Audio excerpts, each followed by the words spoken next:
Vamos a meditar en esta mañana en el libro de Daniel, en el capítulo 3. Daniel capítulo 3. Dice así la palabra de Dios en Daniel 3. El rey Nabucodonosor hizo una estatua de oro cuya altura era de 60 codos y su anchura de 6 codos. La levantó en el campo de Dura, en la provincia de Babilonia. Y envió el rey Nabucodonosor a que se reuniesen los sátrapas, los magistrados y capitanes, oidores, tesoreros, consejeros, jueces y todos los gobernantes de las provincias, para que viniesen a la dedicación de la estatua con que el rey Nabucodonosor había levantado. Fueron pues reunidos los sátrapas, magistrados, capitanes, oidores, tesoreros, consejeros, jueces y todos los gobernadores de las provincias a la dedicación de la estatua que el rey Nabucodonosor había levantado. Y estaban en pie delante de la estatua que había levantado el rey. Y el pregonero anunciaba en alta voz: «Mándase a vosotros, oh pueblos, naciones y lenguas, que al oír el son de la bocina, de la flauta, del tamboril, del arpa, del salterio, de la zampoña y de todo instrumento de música, os postréis y adoréis a la estatua de oro que el rey Nabucodonosor ha levantado. Y cualquiera que no se postre y adore inmediatamente será echado dentro de un horno de fuego ardiendo. Por lo cual, al oír todos los pueblos el son de la bocina, de la flauta, del tamboril, del arpa, del salterio, de la zampoña y de todo instrumento de música, todos los pueblos, naciones y lenguas se postraron y adoraron la estatua de oro que el rey Nabucodonosor había levantado. Por esto, en aquel tiempo, algunos varones caldeos vinieron y acusaron maliciosamente a los judíos. Hablaron y dijeron al rey Nabucodonosor: «Rey, para siempre vive. Tú, oh rey, has dado una ley que todo hombre al oír el son de la bocina, de la flauta, del tamboril, del arpa, del salterio, de la zampoña y de todo instrumento de música se postre y adore la estatua de oro. Y el que no se postre y adore sea echado dentro de un horno de fuego ardiendo. Hay unos varones judíos, los cuales pusiste sobre los negocios de la provincia de Babilonia: Sadrach, Mesach y Abednego. Estos varones, oh rey, no te han respetado. No adoran tus dioses, ni adoran la estatua de oro que has levantado». Entonces Nabucodonosor dijo con ira y con enojo que trajesen a Sadrach, Mesach y Abednego. Al instante fueron traídos estos varones delante del rey. Habló Nabucodonosor y les dijo: «¿Es verdad, Sadrach, Mesach y Abednego, que vosotros no honráis a mi Dios, ni adoráis la estatua de oro que he levantado? Ahora pues estáis dispuestos para que al oír el son de la bocina, de la flauta, del tamboril, del arpa, del salterio, de la zampoña y de todo instrumento de música, os postréis y adoréis la estatua que he hecho. Porque si no la adoraréis, en la misma hora seréis echados en medio de un horno de fuego ardiendo. ¿Y qué Dios será aquel que os libre de mis manos?». Sadrach, Mesach y Abednego respondieron al rey Nabucodonosor, diciendo: «No es necesario que respondamos sobre este asunto. He aquí nuestro Dios a quien servimos puede librarnos del horno de fuego ardiendo, y de tu mano, oh rey, nos librará. Y si no, sepas, oh rey, que no serviremos a tus dioses, ni tampoco adoraremos la estatua que has levantado». Entonces Nabucodonosor se llenó de ira. Se demudó el aspecto de su rostro contra Sadrach, Mesach y Abednego y ordenó que el horno se calentara 7 veces más de lo acostumbrado.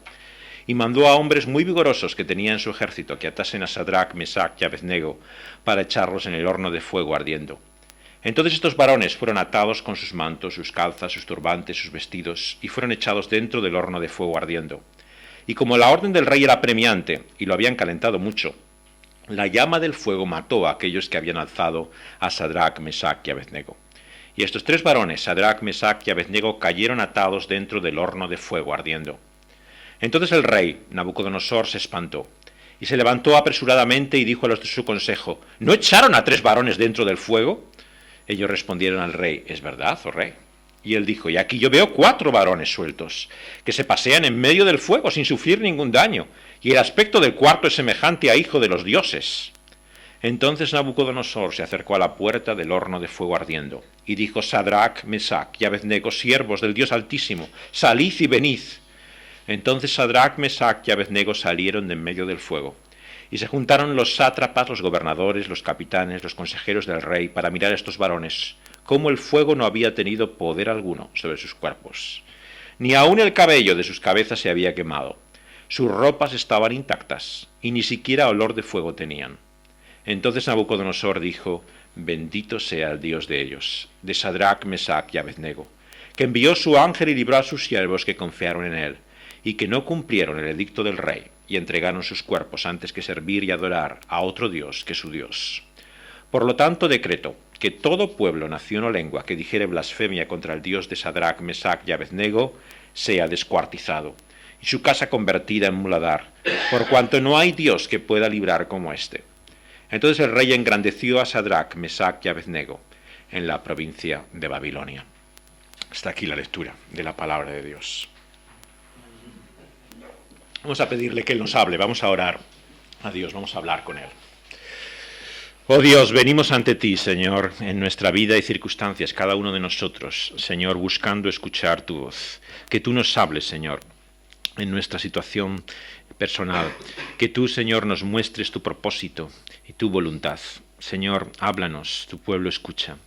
Señor, sabemos que no tenemos derecho a esta tu palabra, que es una palabra de gracia, de misericordia. Pero, Señor, te rogamos que tú te acerques a nosotros, y tú desciendas por tu Espíritu Santo, Señor, y por tu palabra cambies nuestra vida, nos transformes, nos traigas la presencia real, Señor, de ti en medio de nuestra vida. Te lo pedimos así, por tu palabra y por tu Espíritu, en el nombre de Cristo Jesús. Amén.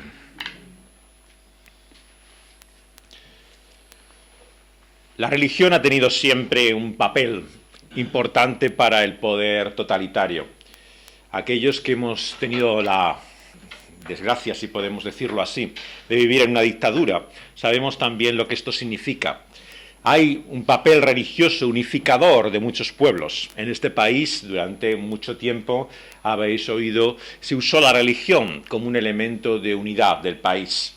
Era lo que desde tiempos inmemoriales, tras la Reconquista, unió a España.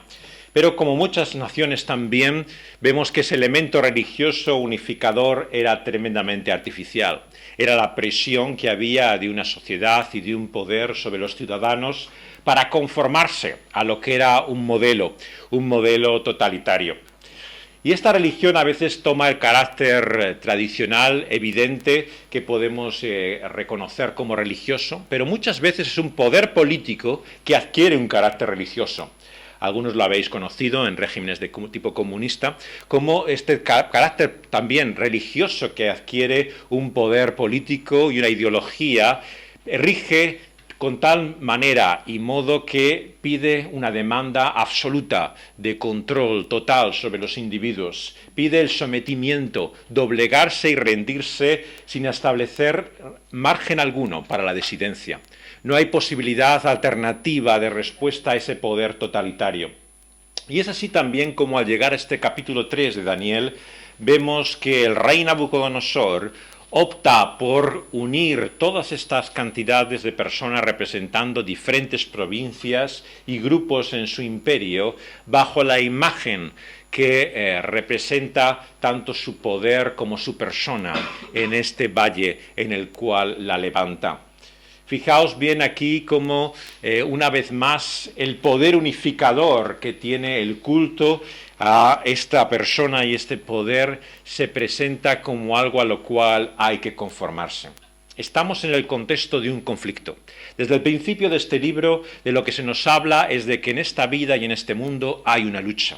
Hay un conflicto entre lo que podríamos llamar la ciudad de Dios, el reino de Dios, el poder de Dios, y por otro lado, el poder de los hombres, la ciudad de los hombres.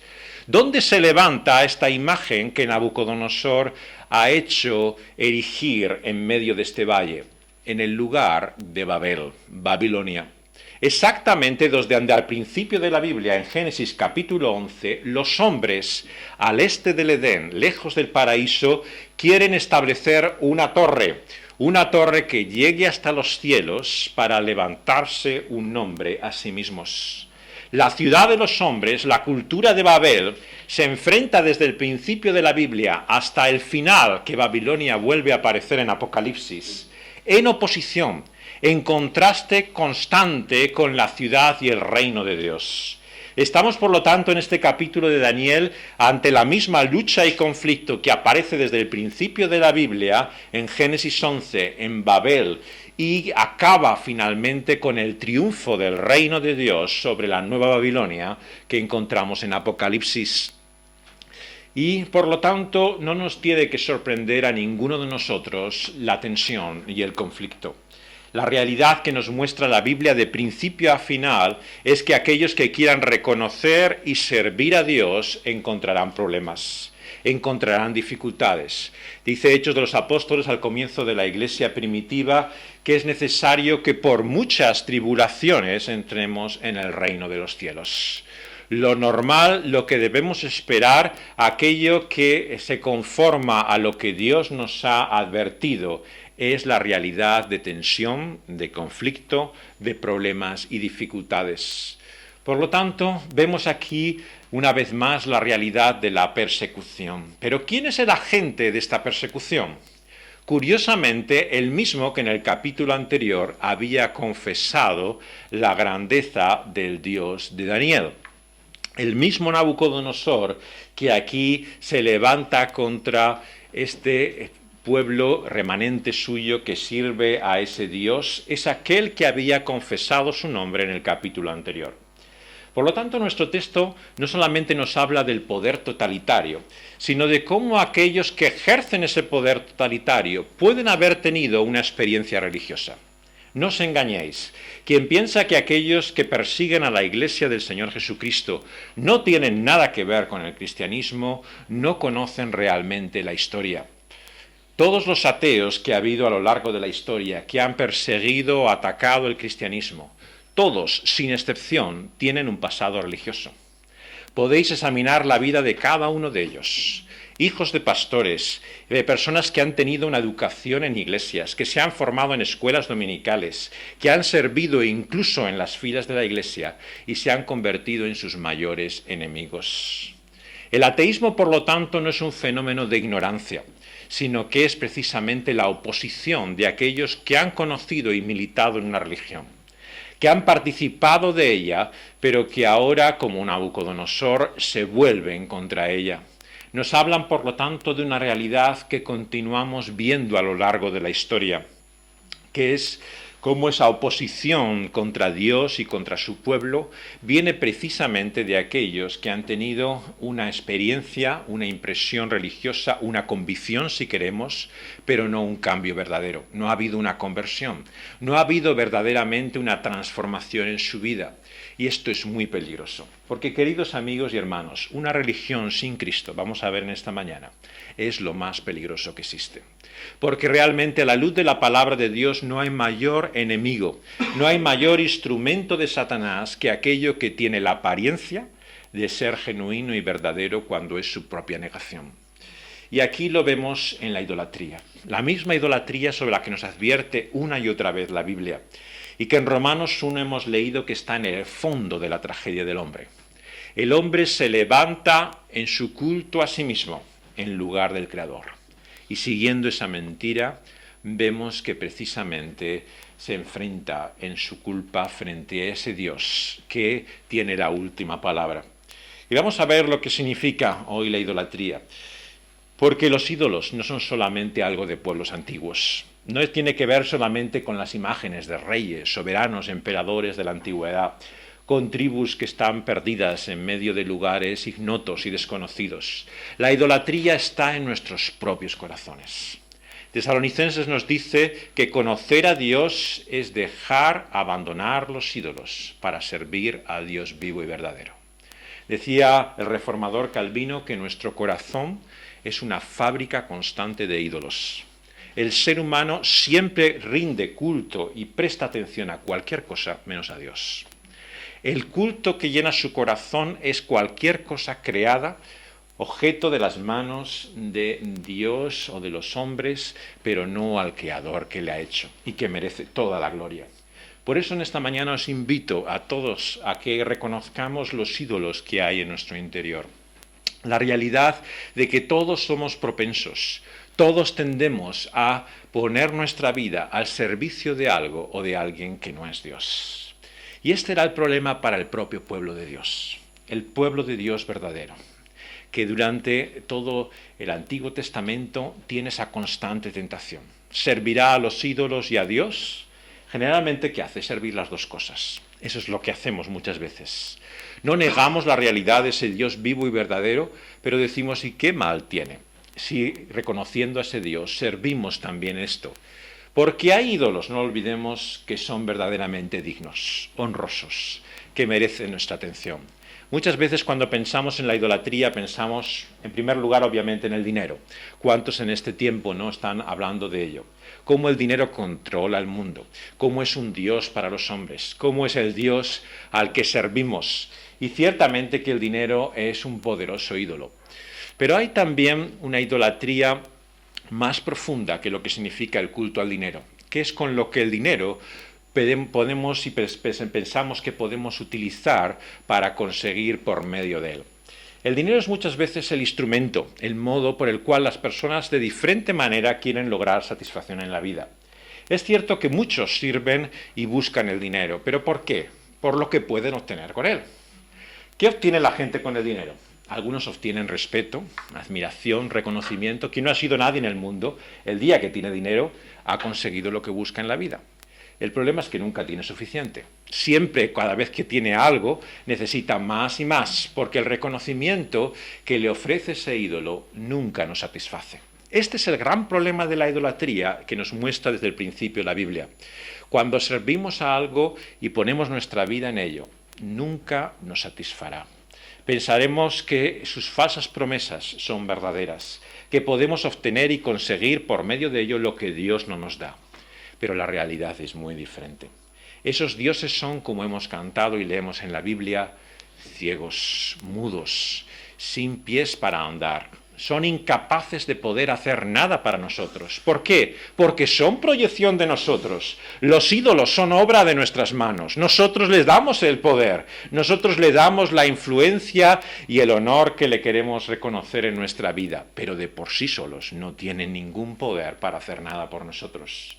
Y así ocurre con el que sirve el dinero en este mundo. Puede dedicar toda su vida a ello, que nunca conseguirá lo que busca de ello, porque no tiene más poder que el que le quiera dar por medio de ello. Y esa realidad una y otra vez se muestra con todos los ídolos de este mundo, con el placer que nos puede ofrecer este mundo de tantas maneras, no solamente por medio del sexo, sino en cualquiera de las satisfacciones que el mundo ofrece. El poder, el reconocimiento que muchos aspiran a alcanzar por medio de ello. La identidad, en definitiva, que buscamos por estos ídolos. Porque ¿qué queremos realmente cuando servimos a algo o a alguien? Conseguir descubrir quiénes somos. Esto es lo que realmente pretendemos.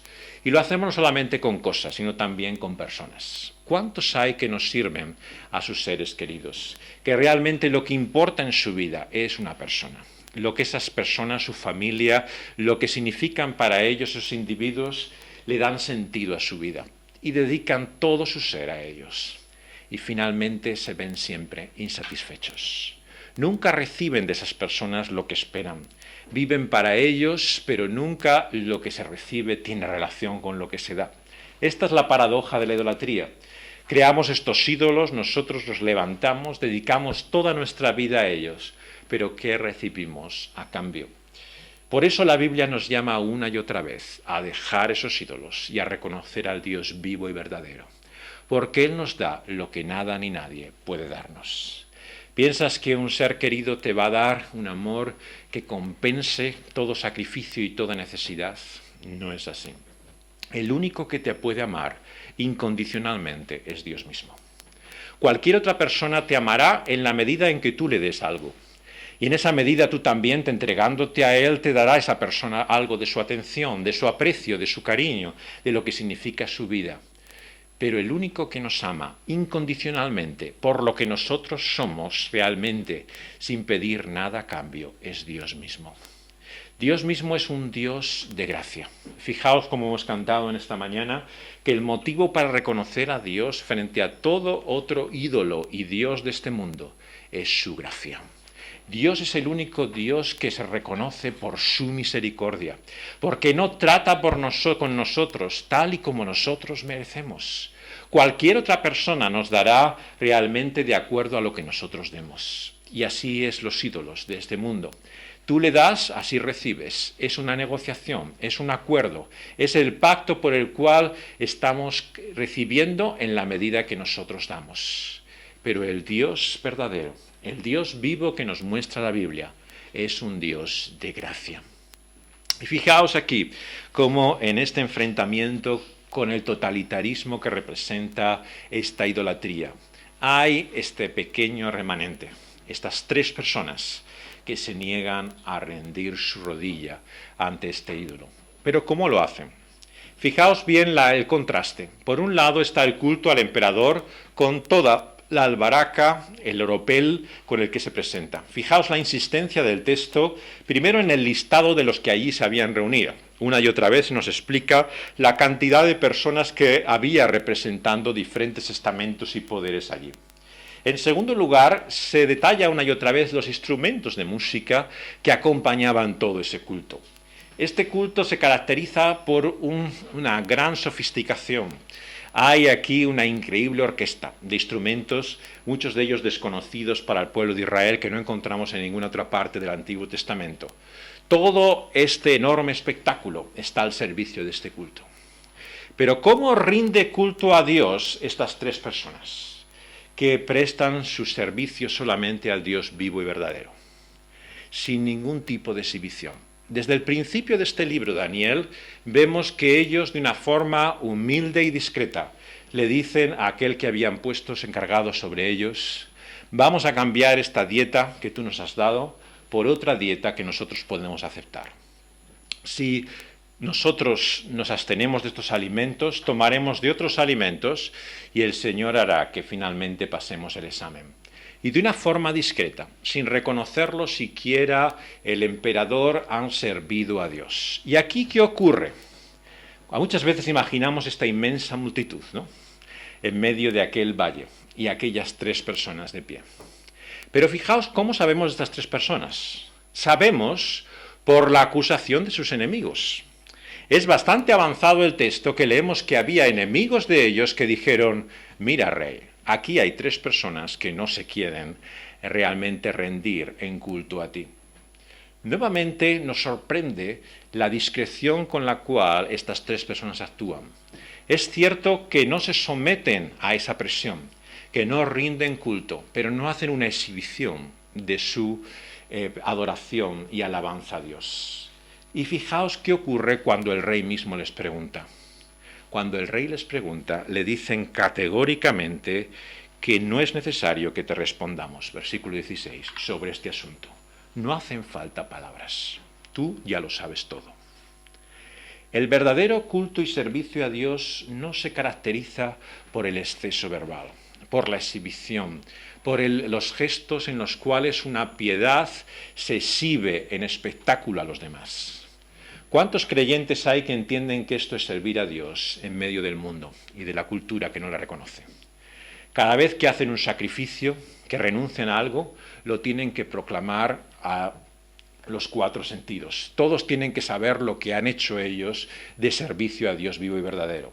Si alguien hace algo especial, no digamos un ayuno o cualquier cosa que se abstenga de lo que el mundo hace, todos tienen que saberlo, que ellos están rindiendo culto al Dios verdadero y no como los demás. Cada vez que tienen incluso que dar razón de su fe al no creyente, tienen que pegarle un discurso y dar tal sermón que llegarle a humillar con sus palabras, a ofenderle para que parezca realmente que su acto de fe es realmente una afrenta contra los que los demás están haciendo.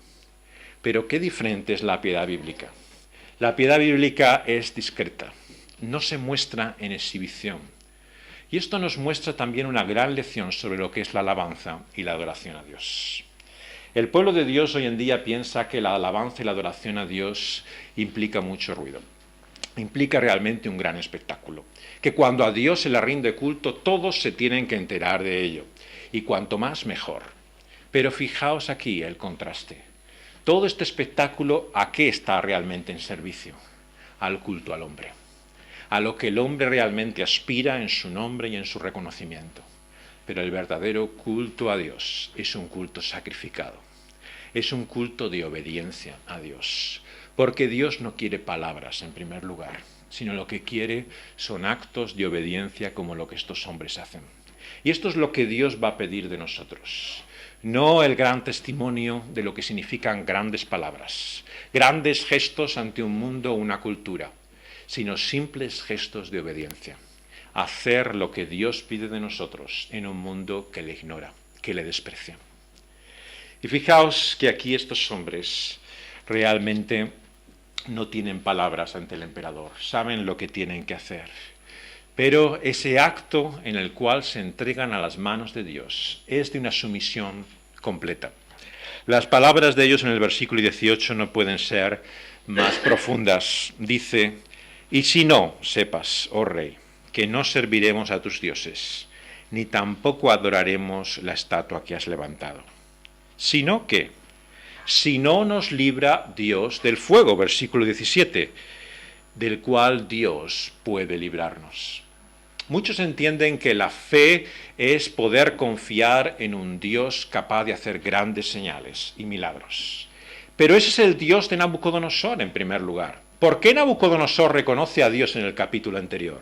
Porque vio los milagros de Dios. Él creía en los milagros de Dios, pero no creía en el Dios de los milagros.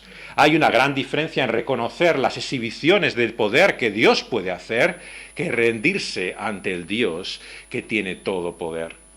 Y por eso es que aquí la confianza tenemos que entender que estos hombres tienen cuando se enfrentan ante aquel horno de fuego, es que Dios tiene poder para salvarlos, para librarlos en el fuego, pero como dice a continuación, que su confianza está en Él.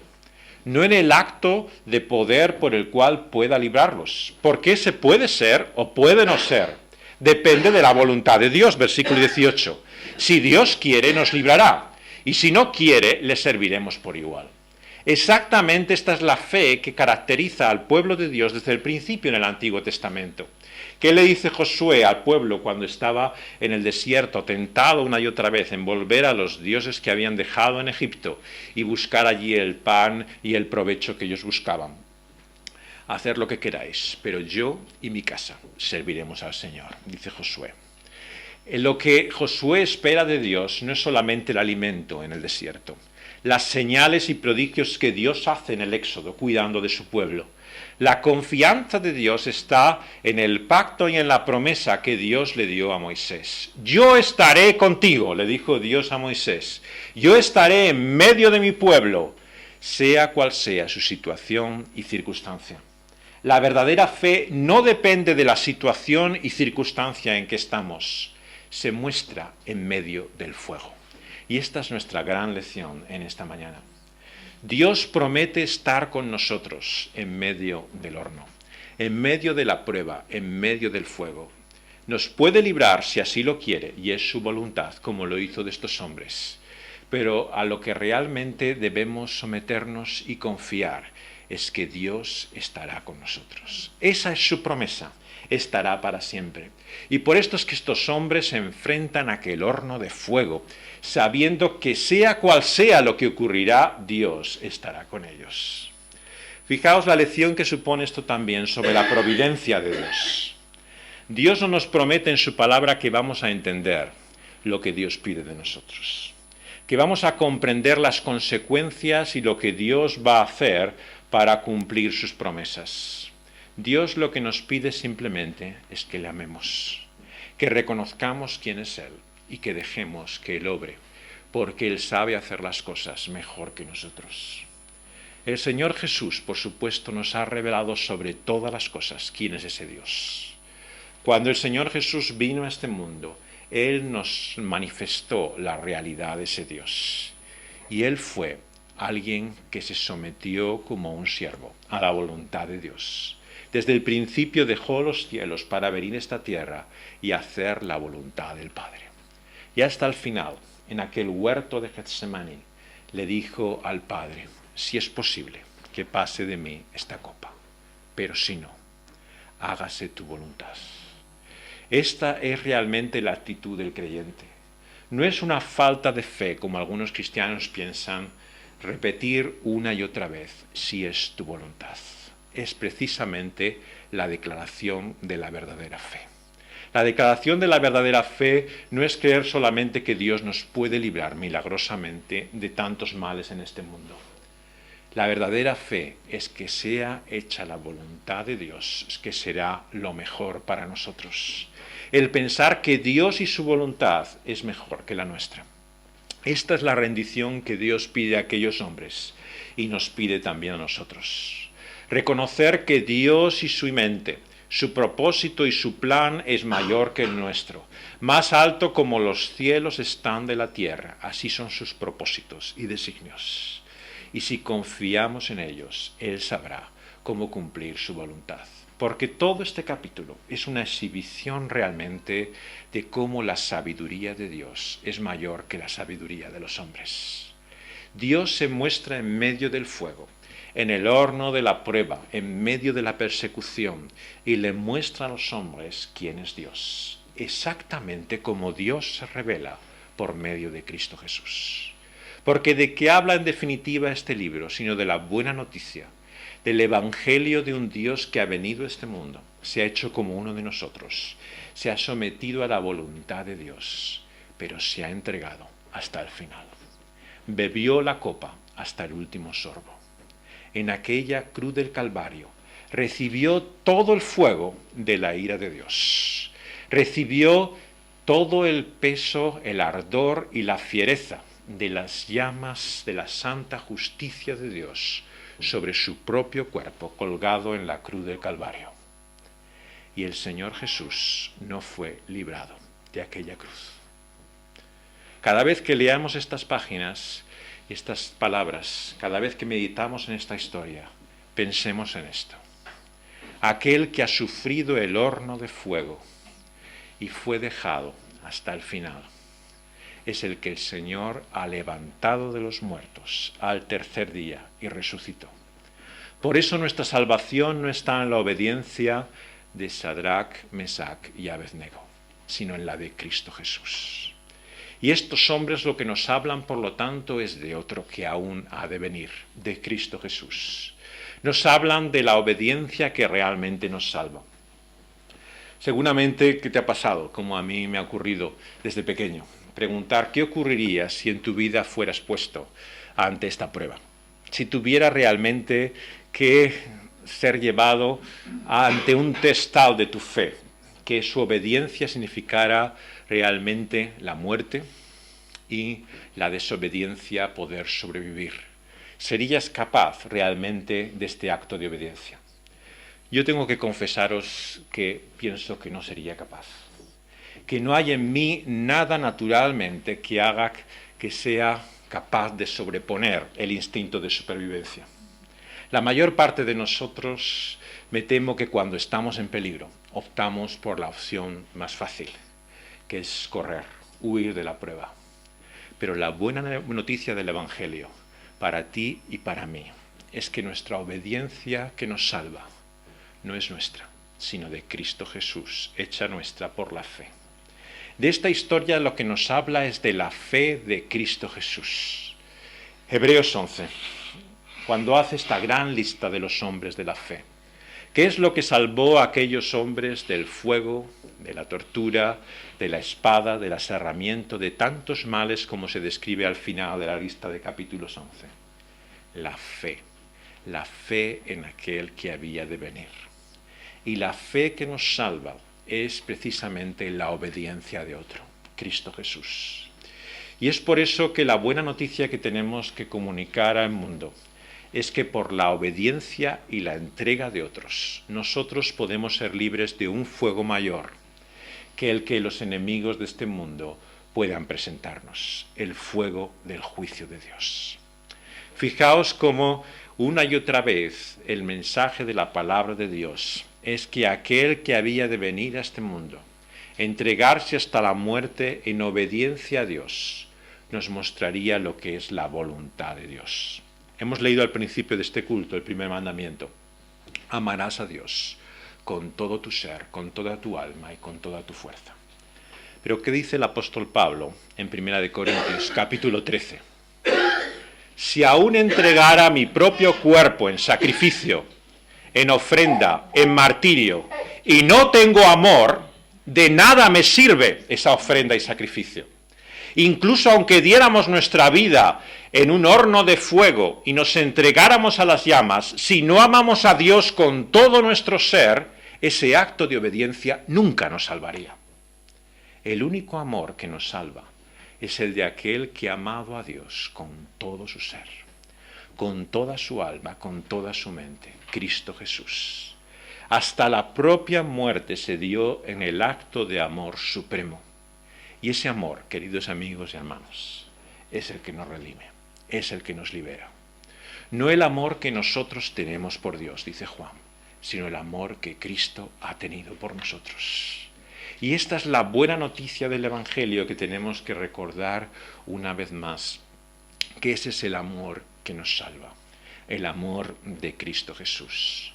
Porque hay un cuarto personaje en nuestra historia. Y no es Daniel. Muchos se preguntan dónde está Daniel en esta historia. El libro no nos lo cuenta, estaría fuera de la escena, desde luego no nos lo imaginamos de rodillas con los demás, pero no nos lo dice tampoco el texto. Daniel está ausente en nuestro pasaje. Pero los otros tres hombres se encuentran con un cuarto en el horno.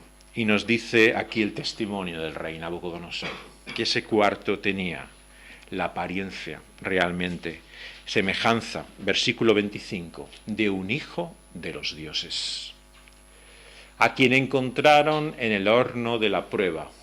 Era a Dios mismo, revelado y manifestado en forma humana, como un hijo de los dioses. El Evangelio se proclama del principio al final de nuestras Biblias. Ver a Cristo en el Antiguo Testamento no es un esfuerzo de imaginación. Es simplemente reconocer que de quien nos habla este libro, de principio a final, es de otro. Si la única conclusión que tenemos de Daniel es que tenemos que ser valientes como Daniel y estos hombres, nuestro sentido y lección de este libro es bastante limitado. Realmente no hemos comprendido de lo que nos habla la profecía. Porque dice Pedro que lo que estos hombres, profetas, hablaron desde el principio, es acerca de aquel que había de venir, el Señor Jesucristo.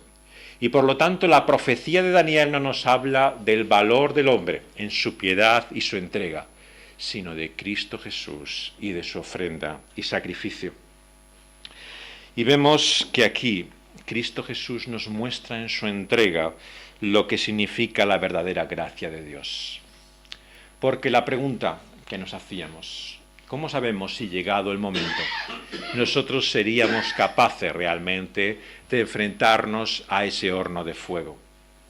La respuesta de Dios es que su gracia es suficiente. Ni nosotros ni nadie lo podía saber hasta el momento de la prueba. Lo que nos muestra la palabra de Dios es que aquellos hombres que han entregado su vida en el martirio, en las mismas llamas de fuego de la Inquisición en el siglo XVI y en tantos momentos de la historia de la Iglesia, aquellos hombres y mujeres no eran particularmente valientes. Cuando leéis las actas de la Inquisición, sabéis de muchos que realmente servían al Señor, le reconocían y bajo tortura, sufrimiento y aflicción negaron el nombre de Dios. Pero su salvación no dependía de esa confesión en medio del sufrimiento, sino que dependía de su confianza en Cristo Jesús. Algunos se volvieron atrás. En el siglo XVI tenemos un conocido caso en los autos de fe que se celebraron en España. Uno de aquellos hombres que confiesa la fe en Cristo y su beneficio como suficiente. Al principio y bajo la tortura se ve sometido a tal sufrimiento que niega su fe. Pero luego, cuando está finalmente libre de aquellas llamas de fuego después del primer auto de fe que hubo, se arrepintió. Y en la cárcel mostró una y otra vez su voluntad y deseo de servir a Dios tal y como habían confesado sus compañeros. Y murió en el segundo auto de fe. Se entregó a aquellas llamas con la conciencia de que Dios y su gracia era suficiente. ¿Por qué aquellos hombres en los circos romanos pudieron enfrentarse a las fieras? Pudieron sufrir incluso como piras humanas en la época del emperador Nerón. ¿Pensáis que porque tenían un valor suficiente? No, porque la gracia de Dios se muestra en su determinado momento. De esto es de lo que nos habla también Hebreos, Hebreos 4:16, un versículo que podemos llevarnos cada uno de nosotros si salimos de aquí con esta pregunta. ¿Tendré yo el valor en la hora de la prueba para poder confesar de esta forma a Dios, para no rendirme? Recordemos las palabras que nos da la epístola a los Hebreos en el Nuevo Testamento. En Hebreos capítulo 4, versículo 16, las leemos. Dice así la palabra de Dios: porque no tenemos un sumo sacerdote, dice el versículo 15, que no pueda compadecerse de nuestras debilidades, sino uno que fue tentado en todo, según nuestra semejanza, pero sin pecado.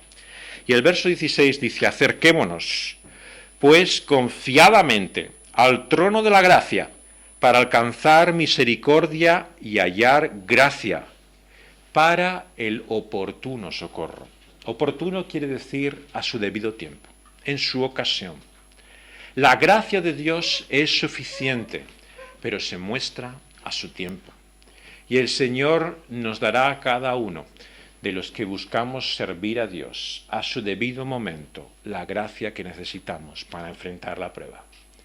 Y no solamente para una ocasión monumental de prueba para nuestra fe como era este horno de fuego, sino en cada día de nuestra vida. ¿Cómo pensamos que podemos servir a Dios cada día? ¿Cómo vamos a poder resistir la seducción de esos ídolos que nos rodean? Cuando hay personas tan importantes para nosotros, cuando el dinero nos preocupa tanto, cuando nuestro corazón está lleno de tantas ambiciones y deseos y anhelos tan importantes o más grandes que conocer a Dios. ¿Cómo podemos servir a Dios en nuestra propia vida cada día? Queridos amigos y hermanos, la palabra de Dios solo tiene una respuesta: por su sola gracia. El Señor, por su sola gracia, hace que nosotros le sirvamos. Y la única forma de vivir la vida cristiana es por la gracia de Dios.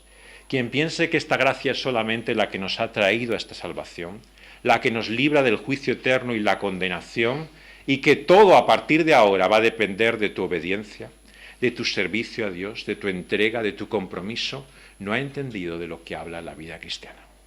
Sabrá de lo que es esa piedad espectacular, superficial, que hace exhibición de sus gestos de fe, pero no sabe de la verdadera fe y del sacrificio que Dios espera de nosotros, que es un corazón contrito, que reconoce a Dios sobre todas las cosas, que sabe de su incapacidad, limitación o insuficiencia, porque esta gracia es suficiente. Suficiente para cada uno de nosotros, sea cual sea la prueba y necesidad. ¿Y por qué esta gracia finalmente es suficiente para nosotros? Lo hemos leído en el versículo anterior. Porque hay un sumo sacerdote en nuestro lugar que fue tentado en todo. No hay una sola cosa que estos ídolos nos puedan ofrecer y tentar en nuestra vida que Él no fuera tentado por ello. Cuando fue llevado a aquel desierto, en aquellas tentaciones, el diablo le ofreció todo lo que el mundo podía darle al ser humano, lo que podía darle al propio Hijo de Dios encarnado, si rendido a Él le reconocía. Y Él resistió a la tentación. A diferencia de su pueblo, no se doblegó ante aquellos ídolos, sino que una y otra vez declaró: al Señor tu Dios adorarás y a Él solo servirás. Y la obediencia del Señor Jesucristo es la que nos salva. ¿Cómo seremos libres de la tentación? Por la gracia de Dios. ¿Cómo podemos tener seguridad de esa gracia de Dios en su momento oportuno, el necesario socorro? Por la intercesión de Cristo Jesús. Pedro una y otra vez se nos pone como un hombre de mente vacilante. A veces le dice a Dios, por medio de Cristo, que le servirá hasta el final, que entregará su vida, que por Jesús hará cualquier cosa. ¿Y qué ocurre, como sabemos, en aquella noche? Pedro una y otra vez dice que no le conoce. No es capaz siquiera de confesar en el momento de la prueba al Señor Jesucristo. ¿Y qué le había dicho el Señor Jesús antes de que aquello aconteciera? El Señor Jesús le dijo a Pedro: Satanás está pidiendo realmente zaherirte, moverte, agitarte, hasta el punto en que realmente pudieras caer. Pero yo intercederé por ti. La intercesión del Señor Cristo Jesús salvó a Pedro y nos salva a nosotros. Si podemos recibir oportuna gracia y el necesario socorro, es porque hay alguien que intercede por nosotros, Cristo Jesús. Porque aquel que se entregó en la cruz, que sufrió el fuego de la ira de Dios, se levantó de los muertos, ascendió a la diestra de Dios y ahora está a su derecha, intercediendo por cada uno de nosotros. Y es por eso que con Pablo podemos decir que ni la vida ni la muerte, ni los sufrimientos, ni enfermedades, ni nada de lo que podamos conocer en este mundo de tribulación nos separará del amor de Dios en Cristo Jesús. Porque Dios, si nos ha dado a su propio Hijo, ¿cómo no nos dará con Él todas las cosas? Incluida la obediencia y el servicio que necesitamos. Y es por esto que el apóstol no puede menos que reconocer que no hay más que un nombre que recibirá gloria por toda la eternidad. No el de sus hijos que fielmente han dado su vida hasta la muerte. No el de los mártires que han entregado su cuerpo al sacrificio por amor a Dios. El único nombre que será rendido culto por toda la eternidad es el del Cordero de Dios que está sentado en el trono. Y lo único que producirá alabanza y adoración por siempre será que ese es un trono de gracia, cimentado desde el principio en la gracia de Dios, y que levantará tal adoración y alabanza que esa gracia llevará a reconocer que Él es Dios, el único Dios, y no hay nadie como Él. Por lo tanto, si queremos servirle y reconocerle como aquellos hombres, pensemos en su gracia. Su gracia es la que nos transforma. Su gracia es la que nos hace ser obedientes. Su gracia es la que nos hace confiar que igual que Él fue tentado, nos librará y dará el oportuno socorro en el día de la necesidad.